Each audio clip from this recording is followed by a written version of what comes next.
Мен атым Ануарды, тұқымым Өзделлен Абилкерим жашыма.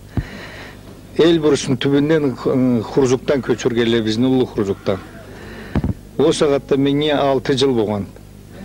Анам аскерден кайтып келген карнашынан туган анасы өлүп, аны бастырга кеткен Ушкулаңга.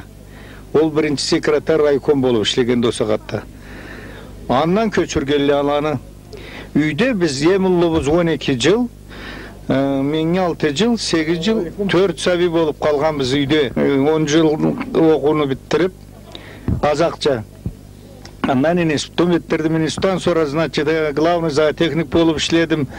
Андан sonra директор совхоза болдум, председатель колхоза болдум, председатель колхоздон бу сагатта пенсияга чыгып, пенсияда отурам. Үчкөкенде эгечим да карнашымдан туганда, сабиле барланда.